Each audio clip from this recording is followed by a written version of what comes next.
So, hello everybody.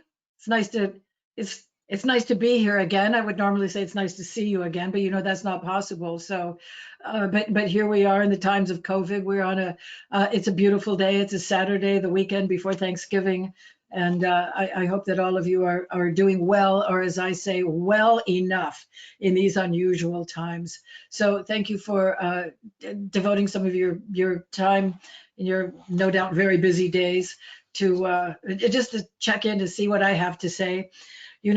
This is completely unscripted. You might have figured that out by now, but meant sincerely, even though a lot of it is in a lighthearted manner. So I want to say welcome and thank you for indulging me. So, as I stated before, my intention is to serve you, is to be useful. I've been a professional practicing astrologer and Jyotishi for 48 years. Yes, it's true.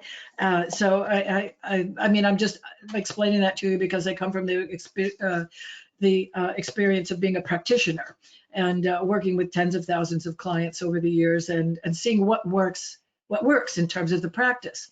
And again, I have a selfish reason for talking to you about this today because I really want you you who are listening to be, if you're studying Jyotish with the intention of being practitioners, I hope you do that. I heard from a colleague the other day, something along the lines that in India currently there are something around the lines of 7 million practicing Jyotishis and about 4,000 psychotherapist or psychologist. So obviously in India, the Jyotishis are acting as psychologists.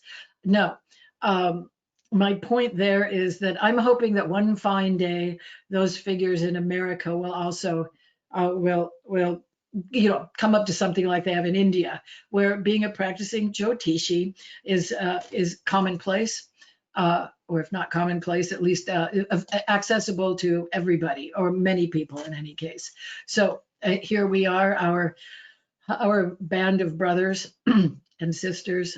We few, we happy few. So I wanted to start by commenting on the fact that, so here we are in late November. Now, for me, traditionally, this has been the best week of the entire year because there has either been previously an American College of Vedic Astrology conference in play, or more currently, the Sedona Vedic Astrology Conference.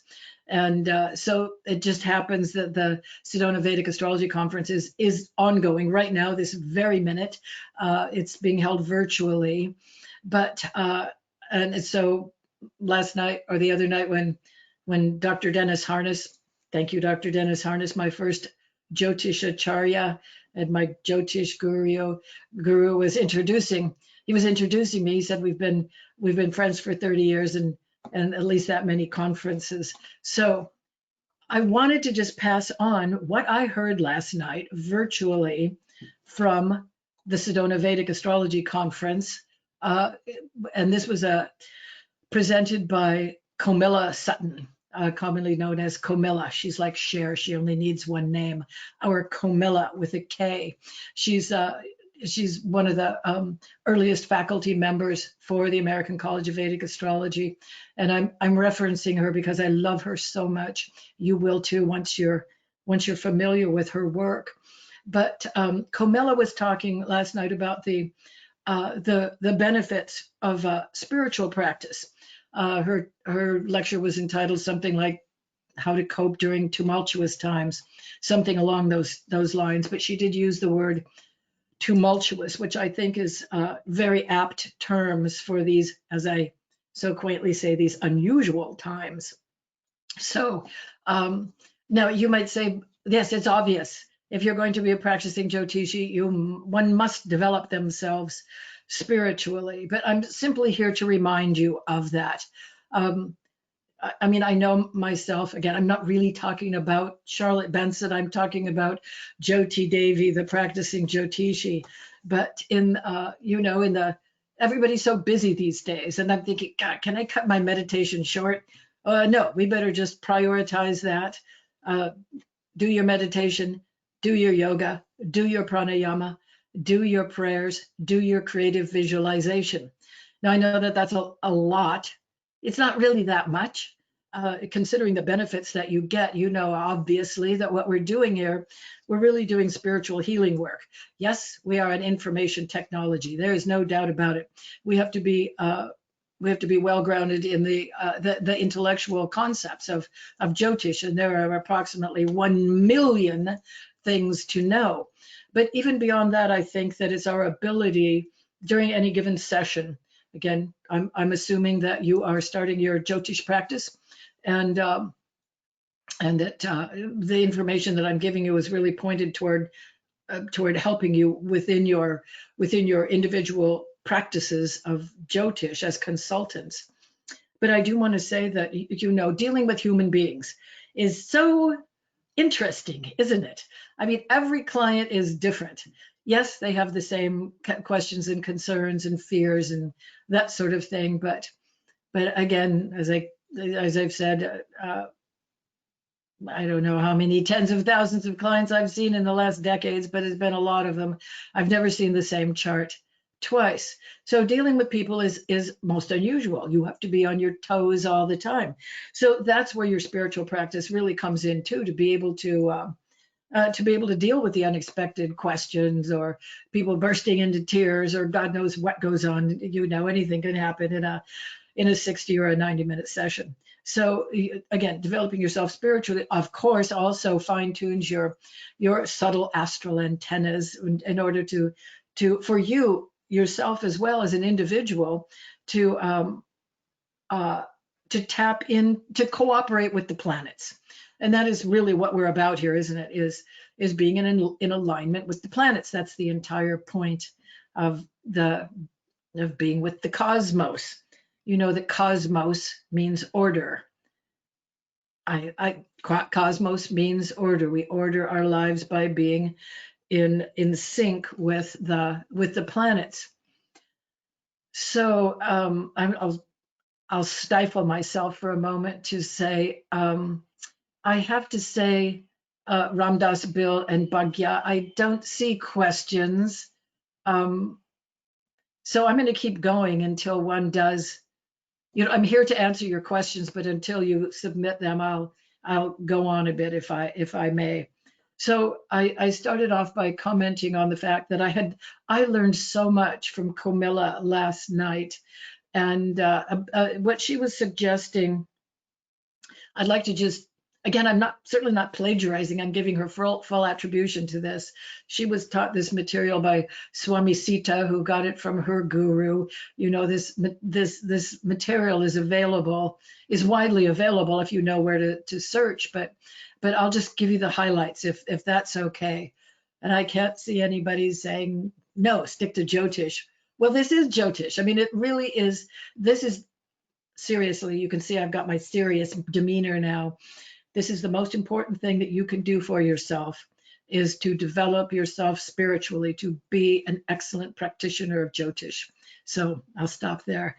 So last night, Camilla was talking about viveka.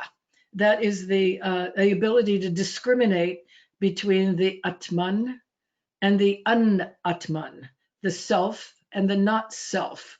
I'll leave you to think about that later.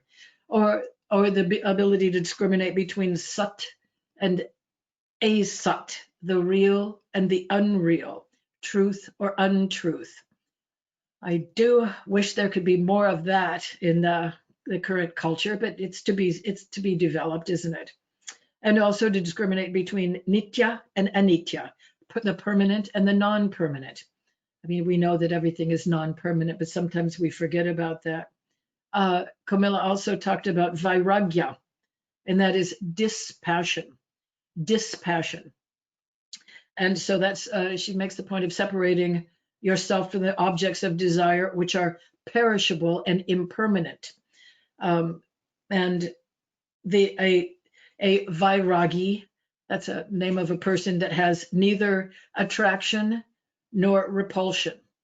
And again, that's something to be developed, to keep us at peace with ourselves.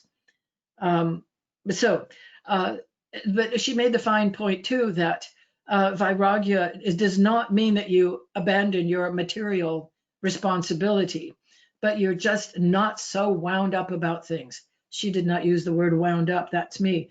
But the idea here, as it says in almost every spiritual teaching, is to give the same value to either happiness or sorrow or gain or loss. To do your best to cultivate not much difference between those two things. And again, this does not happen overnight, but it is something something to be hoped for. And again, just to be clear, it doesn't mean that you don't care about things. It's just that you can keep your own preferences manageable.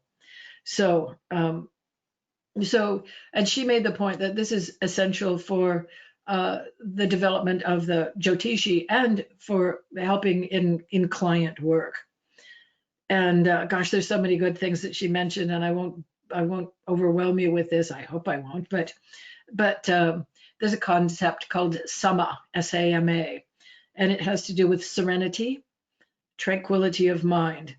And Camilla made the intelligent point that, I mean, we know as Jyotishis that the planet that represents the mind is the moon, the ever-changing moon. And this is not so easy to manage. You're managing your own mind, right?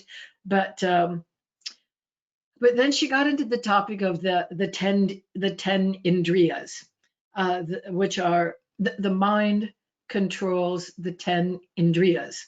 And that's a really fun topic. I'll elaborate on that sometime in the future if anybody wants to hear more about this. But the 10 indriyas are the 5 organs of perception and the 5 organs of action.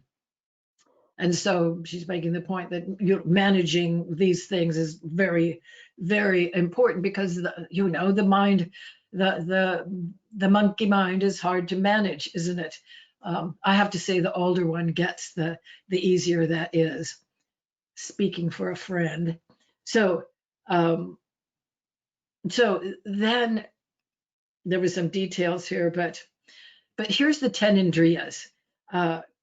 So the bhuta, or the element that there's an element, the akash. The akasha, the term, the akashic records, that film that lies over the planet that records everything. So the akash bhuta is represented by Jupiter, and the sense associated with Jupiter is hearing.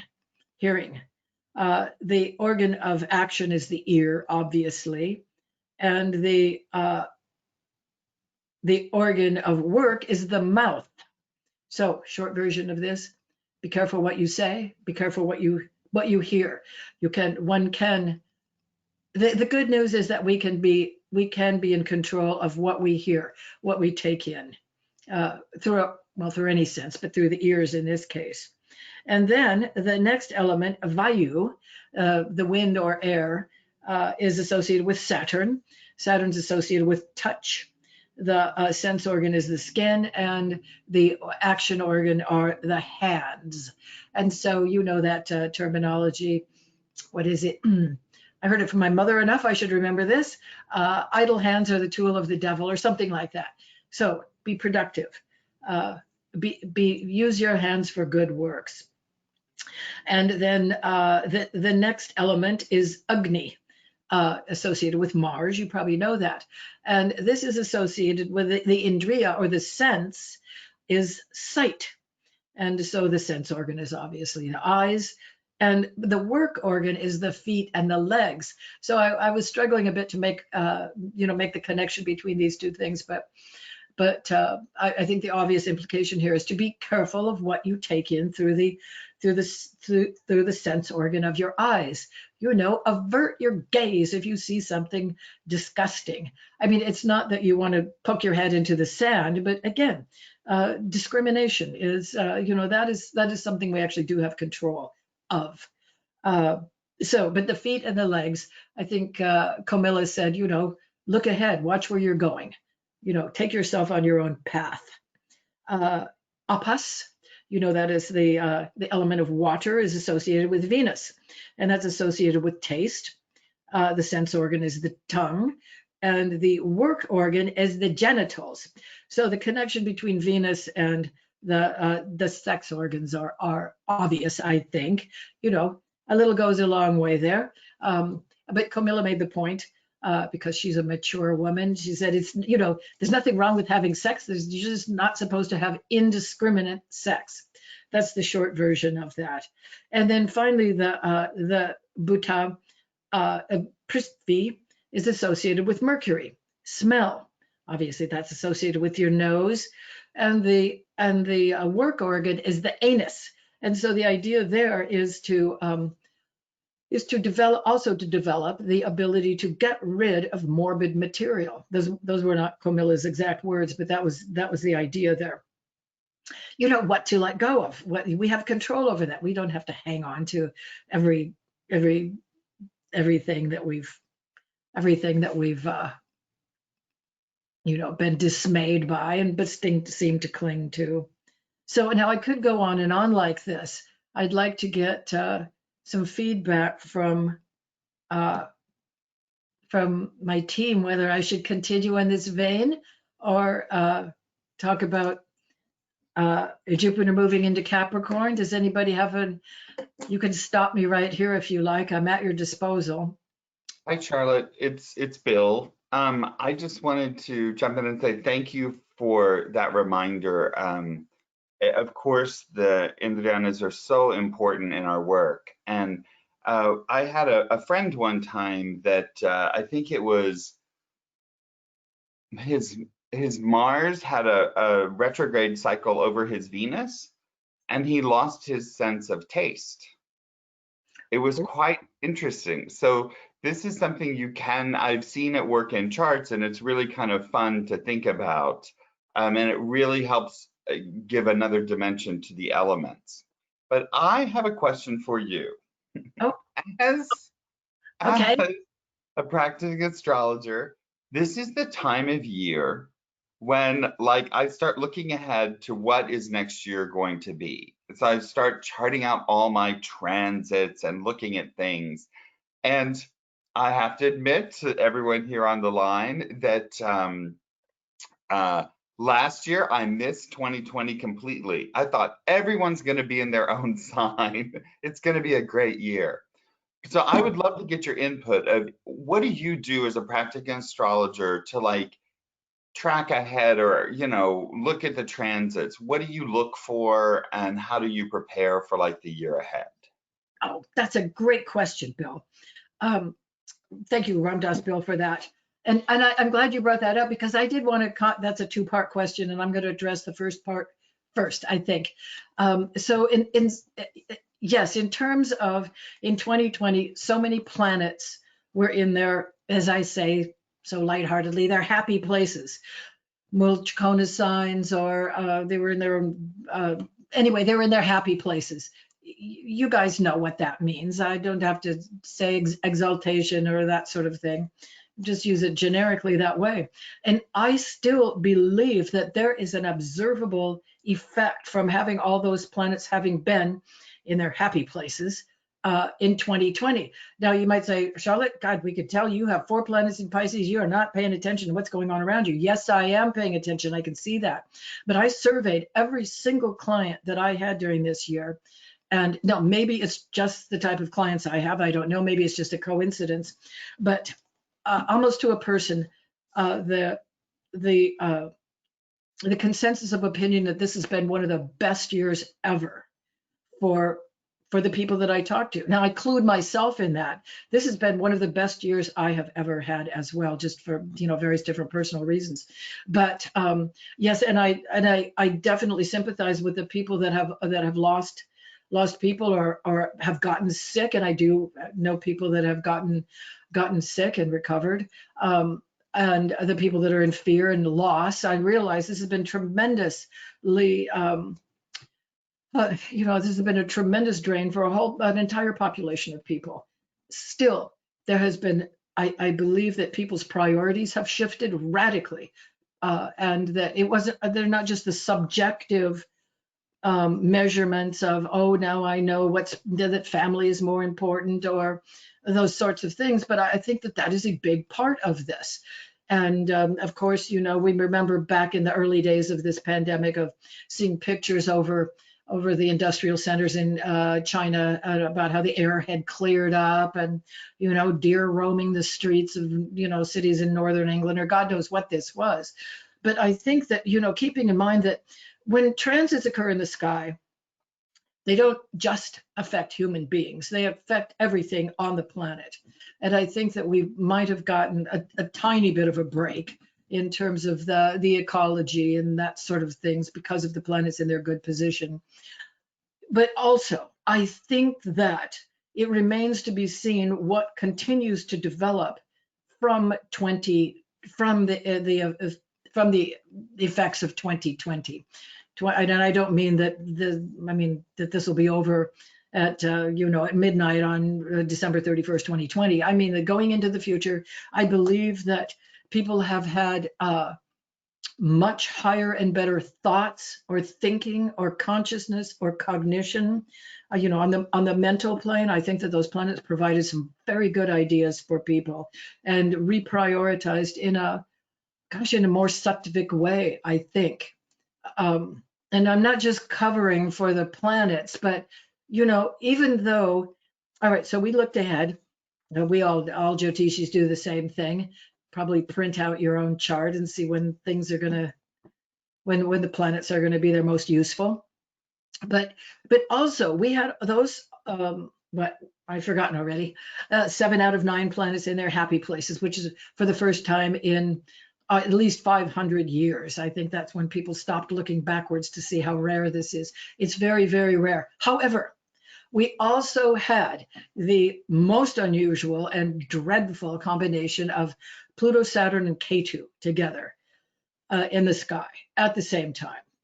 Now, again, I am very passionate about people observing the effects of Pluto. But and of course, because I have Mercury in Pisces, I can be bothered to go back and see when was the last time that Pluto, Saturn, and Ketu were together in the same place. I don't know. It would be very rare. We know that Saturn and Pluto get together in the sky every, 45 years, something like that. I'm looking around. I'm thinking, that's why I'm twirling my head like that. Maybe Saturn and Pluto get together on a regular basis. Obviously, Saturn crosses over any given thing every 30 years, but about every 35, 40 years. Anyways, rare, but not unusual. But then you throw in the wild card factor of Ketu to just make things bizarre, unprecedented. So again, Ram Dass Bill, back to your point. Yes, all the planets were at a good place, but yes, there was the very also simultaneous, incredibly impactful negative, let's call it negative, factor of Pluto, Saturn, and Ketu in the same place. So, because I'm a literary person, I use the Dickensian example of the beginning, the first sentence of Tale of Two Cities. It was the best of times, it was the worst of times. And I think that's how we can justify, that's my personal opinion of we're not justifying anything, but sort of squaring the idea of, God, this was so good for so many people and so horrible for a whole other population. And then we're combining that to, although the pandemic, I think that's the main reference to the horror of 2020. The pandemic was obviously a global phenomenon and not confined to the United States. But as an American, I'm saying we were also, quite frankly, it's obvious that the United States handled this pandemic worse than it could have with proper leadership. But the United States is also having its first Pluto return for the first time in the United States existence. Pluto is coming back to the place it was when the United States was born, essentially. So I'm characterizing this as a near-death experience where we're literally in real time observing the potential death of democracy in the United States. That's another topic for another time. But I think that's how we can.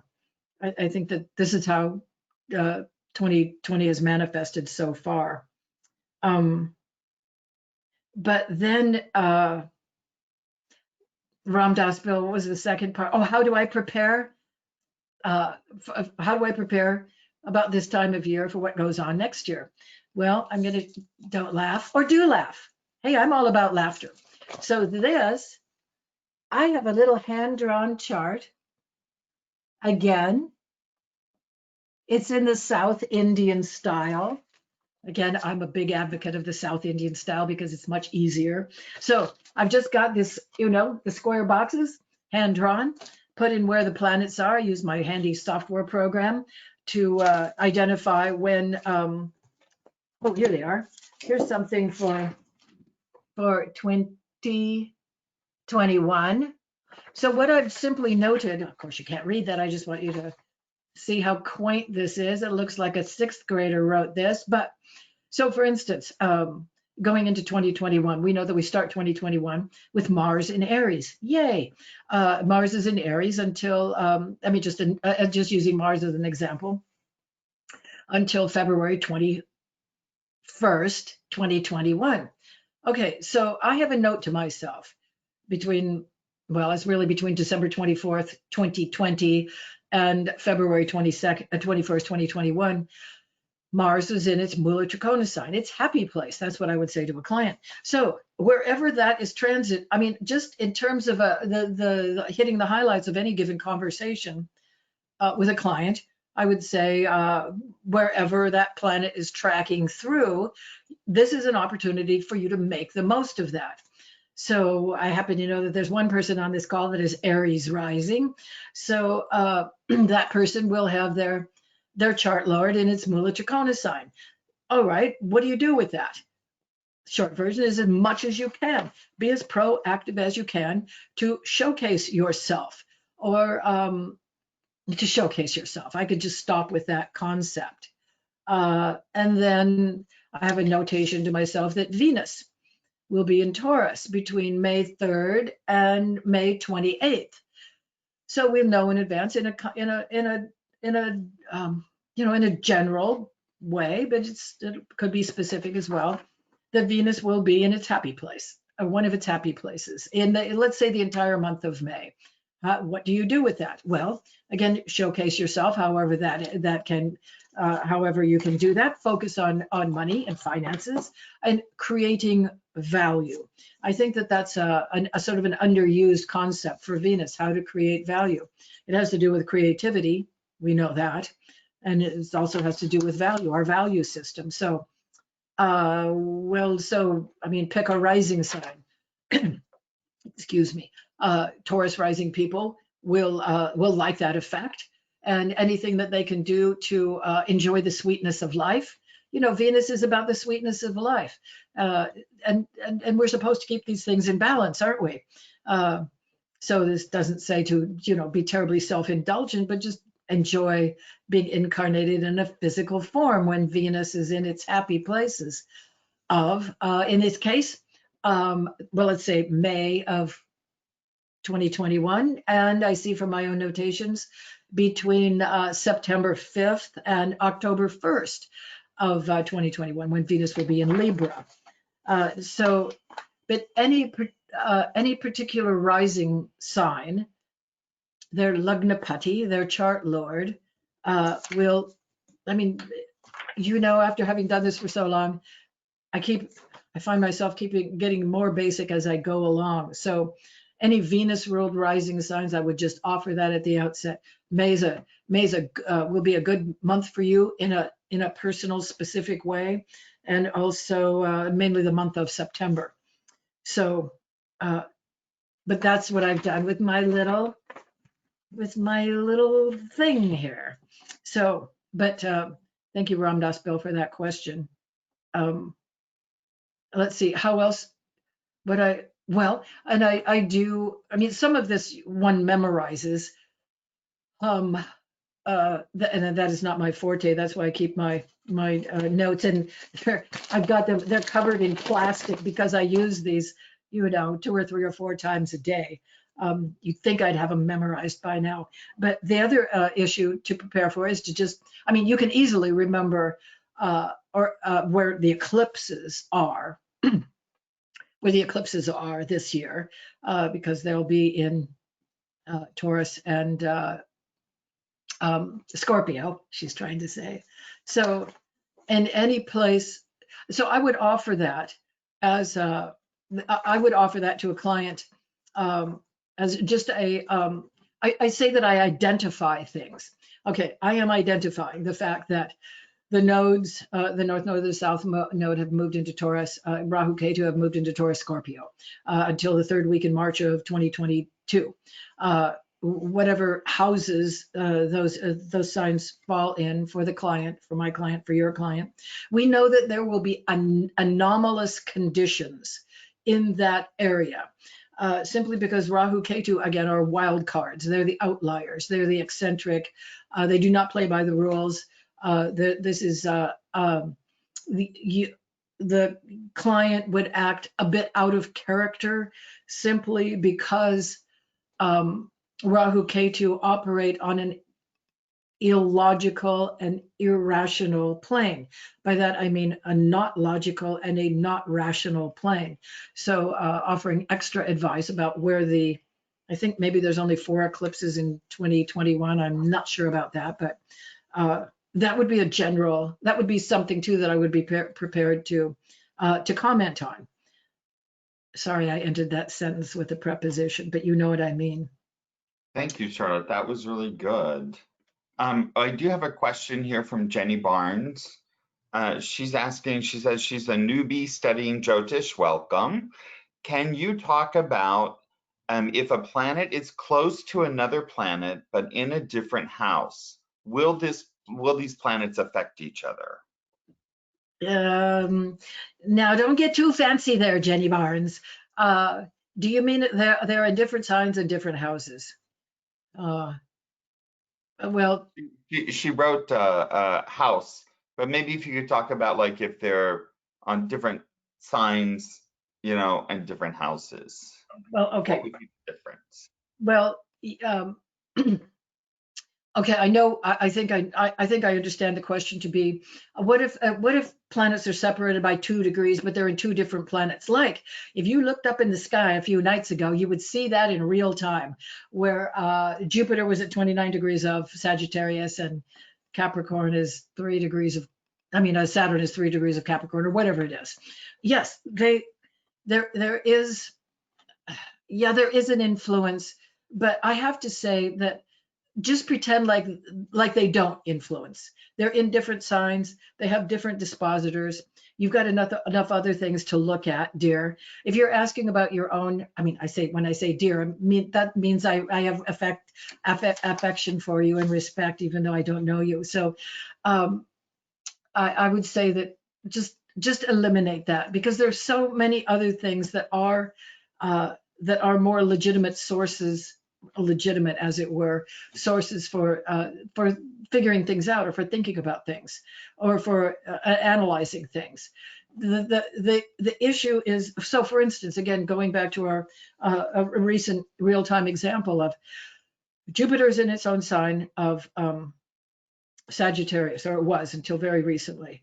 It wasn't, because it was actually in a different sign, even though it was a matter of a few degrees away from Saturn, that I think that I would just not look for too much information there. I hope that's helpful. I wasn't dodging the question, but I wouldn't consider that as being an influence. I just wouldn't. I wouldn't do that in my practice. But I think I understand what you're saying, I think. Right, thanks. So we have a question here from Jean Marie, and she says that sometimes she gets confused with aspects. Should she look at them as modifying the house they are aspecting, the dispositor, or both? The dispositor, I don't know how the dispositor got into that conversation. But yes, planets can aspect empty houses. But again, that's a more refined, quite frankly, that's a more refined level of looking at things. Again, okay, so I just offered planets aspecting empty houses, but again, going back to my, my operating premise, keeping it as elegantly simple as you can, just look at the classic aspects to planets. Because typically there will be enough in any chart to give you plenty of information. Now I'm thinking, I remember back in the day of when I discovered astrology, it was all about me. What does it mean in my chart? I mean, and that's legitimate, position, heal thyself, or know thyself and all will be known. That's what it says over the entrance to the cave of the Oracle of Delphi. Know thyself and all will be known. But if you're looking at your own chart, okay, yes, look at the classic aspects, even to empty houses.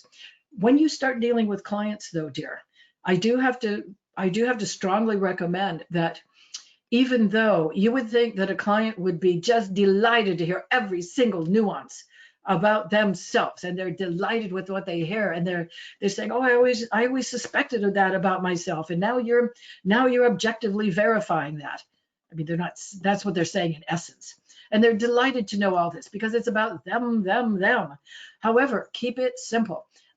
There will be enough aspects, including conjunctions, for you to flesh out a chart really, really well, and not, there's a kind of a point of, there's a saturation point. There's a point of diminishing returns where, even though they have paid you a lot of money to tell them about themselves, there's still a point where, there's a point of diminishing returns. Less is more. Not only you as the practitioner will run out of mojo or energy in a certain way to talk about this to a certain degree, but the information becomes, it becomes I don't know, it becomes more of a deterrent to understanding themselves and an addition. But I would say, all right, stick to the classic aspects of conjunctions, obviously, and you'll get enough information out of the conjunctions of a planet in a house to give a lot of information there. And the forward squares of Mars, the backward squares of Saturn, the third house aspects of Saturn, the 10th house aspect of Saturn, as I just mentioned, the oppositions of any planets.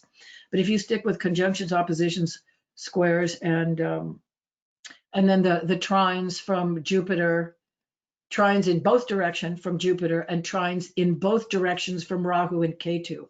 There is scholarly debate about whether Rahu and Ketu throw trines. In my experience, they do. Throw, that's the verb, they throw trines. Now, in terms of the dispositor, I'm trying to figure out, I don't understand the question, I'll admit that. And here's another thing that I just reminded myself of. Please don't hesitate to say that you have no opinion on the question from a client, or that you don't know. I mean, you could say, I don't know, but I'll get back to you on that. But when a person can't know everything, there's an idea here. Okay, so this is actually associated with aspects. That you should know something about everything, but everything about something. So if you can, even specialize in, I don't know it, the conjunctions of the planets, or something like that, that might be very helpful to you as well. I'm sorry, I lost the thread about the dispositors. So Jean Marie sent in a clarification that she said she meant the ruler of the house. I think she may be looking for clarification. Let's say Mars is aspecting Cancer. So Okay. then something in Cancer would receive the difficult aspect of Mars, but it wouldn't affect the moon in any way. But if something was affecting the moon, if the moon had a negative aspect, it could then detract the affairs of the house. There you go. All right. If you have moon throwing its fourth house aspect, if you have Mars throwing its fourth house aspect onto the moon, yes, the house ruled by the moon will, let's say, suffer from that. Oh, now I understand the question. Yes, thank you for that clarification, Ramdas. I hope that's helpful. Yes. Yeah, there's a lot of subtleties to this, isn't there? Yeah, I mean, I think back when I was first studying, like the figuring out aspects is just kind of one way. Like you aspect from where you are to where it's looking at, and so it's really, yeah, it helps. And it is confusing to people that are starting to study. That troubled me for a long time till I figured it out. On another note, Charlotte, could you talk about how are you looking at, because we do have the great conjunction coming up here December 21st with Jupiter and Saturn in Capricorn. What are your thoughts on that? How are you looking at it, or how are you expecting it to play out? Well, thank you for that question. So, although we all know at this point that Jupiter is debilitated in Capricorn, it actually has the benefit of its association with Saturn, because Saturn is in its own strong place. And I think that, again, this is a person, you're asking my opinion about this, but let me veer off for just a moment. This is what I tell my clients. I say, this is my opinion about this situation, about this conjunction in your birth chart. This is my opinion. I'm an interpreter. I'm a translator. This is my opinion and how I've seen this. So my individual opinion is that this Saturn-Jupiter conjunction in a mundane way, I think that it's associated with people valuing traditional wisdom more, or people taking wisdom and being able to translate it into actionable, practical, pragmatic wisdom to improve their daily mundane life. Is the essence here difficult? Well, it might be. Is that bad? Not necessarily. But the general concept in this conjunction or any other conjunction is to see what the planets represent. All right, we all know that Saturn represents due diligence and conservatism and saving for a rainy day and taking the safe but sure approach, maintaining the status quo instead of going off into the wild blue yonder. Saturn says protect the nest egg, don't quit your day job. Again, I'm paraphrasing Saturn. Saturn doesn't use that language. And although, again, it might be lighthearted, I mean, in a serious way, just to be intelligible. What does Saturn mean? Saturn says, buck up, buttercup, do the right thing, even if you don't want to. Even if it says slow and steady wins the race sort of thing. Keep your shoulder to the wheel, the eye on the ball, all those sorts of things. But Jupiter actually influences Saturn in a certain way, and that it might, those aspects of, since Saturn is also associated with fear and guilt and sense of lack, I think that Jupiter in a certain way is going to uplift Saturn in terms of, yes, let's all be responsible, but let's perhaps broaden the scope of what we're responsible for. Saturn is aspecting Jupiter as well. I mean, obviously, there's a mutual exchange here. You're saying, well, duh. Yes, I'm emphasizing that, though. So I think that in terms of Jupiter's function, when it's in Capricorn, is to actually, maybe focus your vision. Jupiter's a visionary in a certain way, right? I mean, that's a legitimate concept. Jupiter's the planet. All right, here's my assessment of Jupiter. Jupiter's the planet of evolution and fortune and gain. Jupiter's the planet of taking a calculated risk. Jupiter's the planet of the acquisition of wisdom through direct experience. Now, I don't think that you'll find any of those assessments of Jupiter in the classic literature, but in But in contemporary practice, that's what I think Jupiter represents. Again, Saturn is fear and guilt and sense of lack, not lack per se, but sense of lack. Jupiter's evolution and fortune and gain, taking a calculated risk and the acquisition of wisdom through direct experience. So there's, I think that people are going to be, all right, Jupiter represents wealth. People will, I mean, obviously that people are going to save more money than they used to, aren't they? Whether they hoard money or save it that's a fine line there.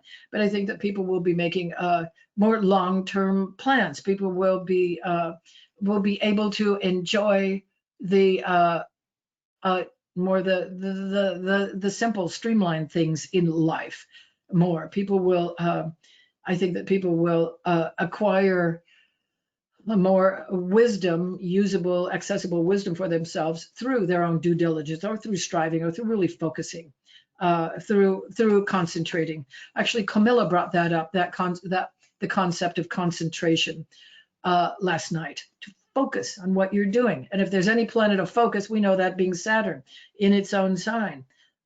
So I happen to think that this will be really excellent for Jyotish studies, or even Jyotish as a profession. You know, that's my thing. I have to plug that as a concept.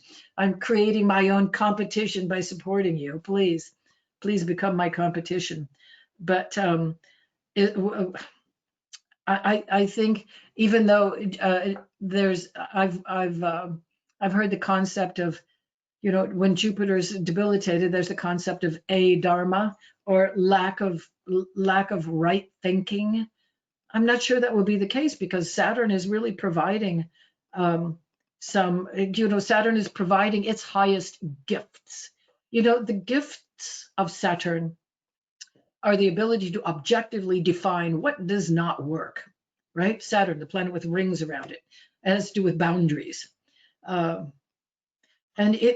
Boundaries, period, new paragraph.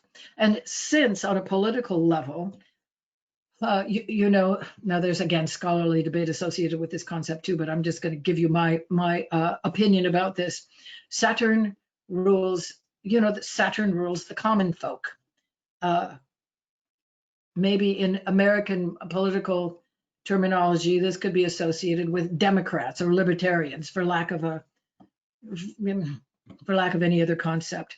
Jupiter has to do with wealth, as you know, or the patriarchy, or the, you know, the people in power, because they have money. So it may be that that these two different political factors, at least in the United States, perhaps. I don't know if there's other such clear divisions in other countries, but probably so. That there is more of a melding, I guess, maybe. But Saturn is in a stronger position than Jupiter for the duration until the first week in April. We have to keep that in mind too. The good news is that Jupiter is going to go ripping right through the sign of its debilitation in what? January, let's see, December, January, February, March, in 4 months. It's going to go through an entire sign in 4 months. That's quite unusual.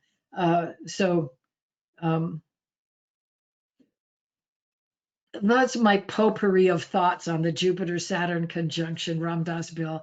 I hope you're not sorry that you asked. No, that's actually very helpful. And it is a great thing to note. Like, this is why I think the annual chart is so important, because the wisdom is Jupiter spends a year in the sign, but like, it's very interesting to watch his pattern. Like, after a long retrograde, they often rip right through, and then he'll go spend some time in Aquarius, then come back for a couple bit, and then forward. So it's, you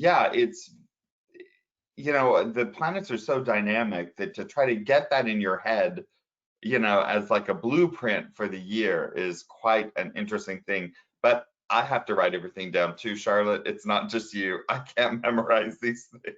No, I mean, by July, I've got a pretty good grip on it. But for our new students too, in terms of excuse me, just getting your practice in. You know, you're like a musician. Your woodshedding is the old term. I have some rock star clients. That's the term they use. or they used to use that. But in any case, there's no substitute for experimentation. So you just, your family members or friends or whomever, get an accurate time of birth.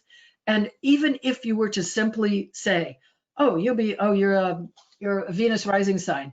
Yeah, May's going to be great for you, and September. Plan ahead that way. Or if you're a Jupiter ruled rising sign, oh, well, your chart lord is debilitated this year, at least for the first 4 months or so. So just do everything, stay chill. Don't judge yourself too much on how you feel in the first 4 months of 2021. I actually use that term or that concept a lot. I mean, I know I veered off, but that's just what I do. So for Sagittarius and Pisces rising people, the first 4 months of 2021 might not be their finest moment, but things are cyclical. And I think that by offering the idea to not judge yourself too harshly based on how you feel or what your production is during the 4 months, here's another term I use. I said, this is not your new normal. This is not your new normal. But so don't judge yourself. I hope you find that a useful concept, because my clients do. Thank you, Charlotte. That's really great language. And I think that's also helpful for all of us not to be hard on ourselves. Shampa, I hope I'm saying your name right. Shampa has a great point. They pointed out, he asked, or she, I'm sorry, she no. They ask, is it not Ichibanga Raja Yoga when Jupiter is in Capricorn with Saturn? Yes, it is. Very good. Yes, that's why I was just using the term like offset. Right. Can you explain Ichibanga Raja Yoga for the other folks on the line? Isn't that a great term? I just love to say Ichibanga Raja Yoga. Well, okay, so that's when a debilitated planet when the debilitation is cured somehow by its proximity or aspect from another planet in its highest state or in a high state. So, for instance, we all know that Saturn is in the sign of its rulership in Capricorn. So Saturn is in its, I'm saying this lightheartedly, but in just easily a discernible way, its happy place in Capricorn. And so it's going to throw some of its happiness onto Saturn, even though Saturn is in its, I think Saturn is its least happy place in Capricorn. So that cures it. So for instance, another Ichibanga Raja Yoga would be, as she says so confidently, Mercury is in Pisces, but it's conjunct Jupiter, which is in its happy place in Pisces. That cures that deficiency. Or I mean, there's other technical ways to cure that, but neecha means weak or debilitated. Bhanga means bond. Does it mean bond or does it mean break? Gosh, I should know that. But and then Raja, means kingly union. So that's Ichibanga Raja Yoga. But then you study your Astrology 101 and you can figure that out too. So yes, I think it's interesting because this kind of ties into Jean Marie's question earlier, which is the state of the ruler of any sign will impact the planet seated in the sign. So if the ruler's in a strong place, it helps to help a debilitated planet do better. Absolutely. So, yeah, it's kind of interesting. So we're getting a big lesson here that always study the state of the rulers of the signs, because that gives you a clue as to how things are going to go in that house. Yes, and that makes a very good point too, that with the Ichibanga Raja Yoga, the planet still does have an debilitated effect or influence. But through the passage of time, that debilitated planet, in this case, Jupiter, learns how to cope and actually becomes stronger than it would have been if it hadn't been debilitated in the first place So thank God it's with a powerful positive planet. By that I mean, let's say, come up with a quick example. So you've got debilitated Mercury. So you you injure your hand. Let's say you're a right-handed person with a debilitated Mercury, and you injure your right hand. But you somehow figure out, well, your right hand is injured, or in a sling or a cast or whatever, to use your left hand. Now all of a sudden you're ambidextrous. I mean, not all of a sudden, but through the process of learning to cope with an intrinsic weakness, that you become even more skillful than you would have been if you weren't forced to make up for that deficiency. I hope that's intelligible to you. It sounded right to me from in here, but I think that's actually how Ichibanga Raja Yogas work. Not so much the debilitation factor shows up first, the planet figures out how to cope with it, and then becomes even stronger. I think that's the natural progression in a birth chart as well. What do you think about that, Ram Das Bill? I think that's fantastic. I'm very excited. I've never heard that before, and it really seems to make a lot of sense. That's the difference between just a regular debilitation transit. It's just going to be debilitated. You're going to struggle through. And you always learn a little thing. But if the Lord's really strong, then you would really have significant gains. That's exciting. Now I can't wait to get my next Ichibanga Raja Yoga chart. Oh, I'm happy. Thank you. You're letting me be useful. Thank you. Oh, yeah. So now we're getting a ton of stuff coming in. Talking of debilitation, this has always confused me. Is debilitation the same as malefic? No, it's not. Debilitation means debilitated. It's like you're recovering from COVID. You're not going to go climbing up the side of the mountain, which is you normally do. Is that good or bad? It's no. Let's strike that last rhetorical question. Is it good or bad? I know that everybody wants to know, is this good or is this bad? Boy, you're going to get an earful from me if you ask me that question. But no, it's not the same as malefic. It's but it's really quite rare to be completely debilitated. Again, because we just talked about the concept of Ichibanga Raja Yoga, and there's so many different offsets. That's my term, is offsets for that. Malefic means that it produces an overt, observable, active effect. So they're not the same. A malefic Mars, a transit from malefic Mars. So what, your moon is, well, no, you can't have a debilitated moon and have Mars. That's a Raja Yoga. Let me think about this. Come up with some example where the moon is just in a neutral position and Mars crosses over that. It's quite probable that the effect there would be malefic. You would not like this. The water heater would break down. You didn't get a good night's sleep. The kids are cranky. You're mad and sad at the same time. The effect is malefic. If your moon is debilitated, or if any planet is debilitated, it means that it's just not up to manifesting its karakas, its indicators in a good way. It's kind of just weak and wimpy.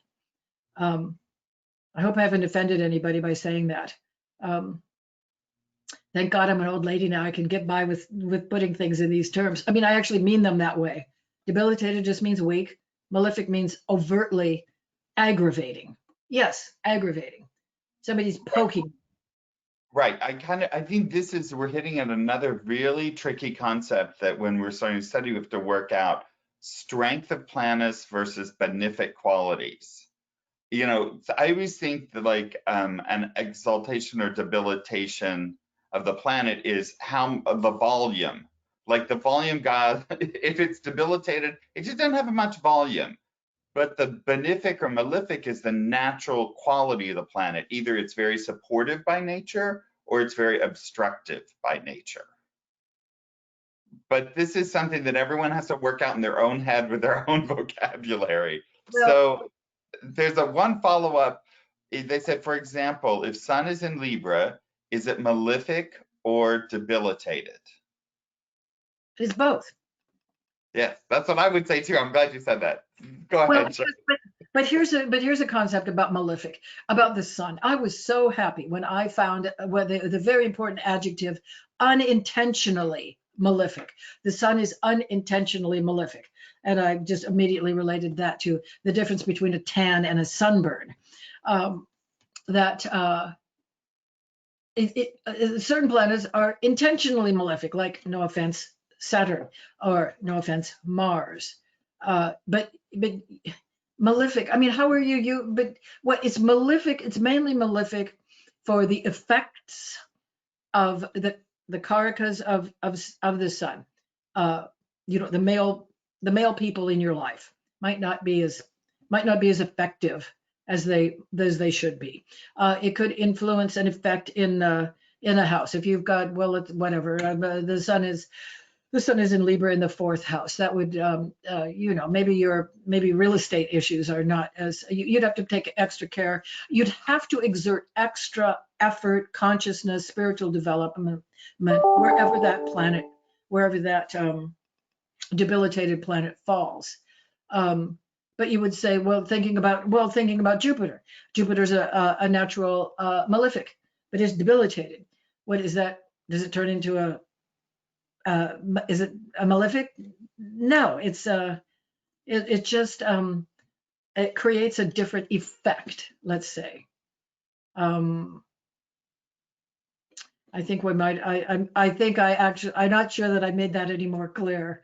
But Thanks, Charlotte. That's good. We have one last question here, and this is from Loretta, and it's on a little different topic.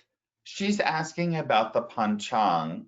She says, do you use the panchang to give further insight with your client with the Rashi chart, or do you only use it for, I think, for decision making, I think for prediction, or I guess what I would think Muhurta, yeah. For Mahurt. Mhm. Again, if you're asking me as a professional practitioner, I do not use that in the daily in assessment for a client. I don't use that. There's a plenty of value there, and you would be able to get real value out of the specific metrics that can be obtained from a panchanga. Speaking of Comilla, I'm Comilla's #1 fan, or one of her many #1 fans. She's written a beautiful book on Panchang, and also Dennis Harness, the president emeritus of ACVA, has written beautiful work on the Panchang. But the thing about, again, with my work, I only spend 90 minutes at the most with a client at any given session.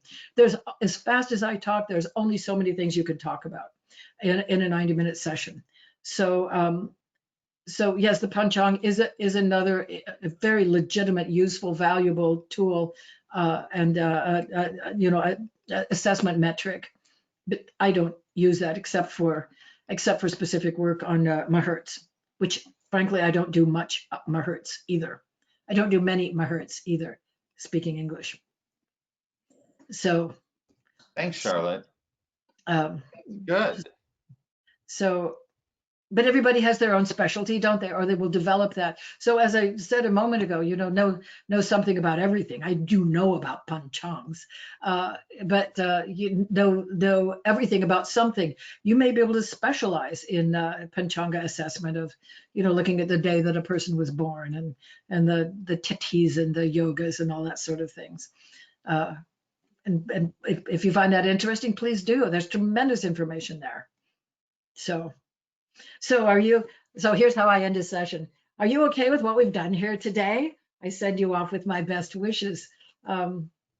If Ram Dass Bill and Bhagya, well, first of all, I do want to acknowledge the brilliance behind the screen. I'm not brilliant enough to figure out how to produce a webinar, but thank God for Ram Dass Bill and now our new addition to our staff, Bhagya.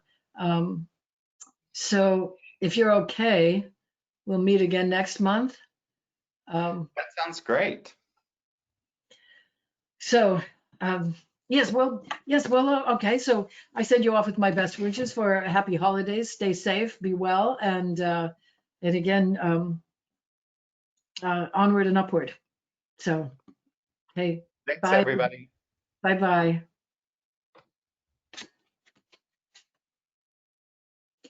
Thank you, Ram Dass and Bhagya.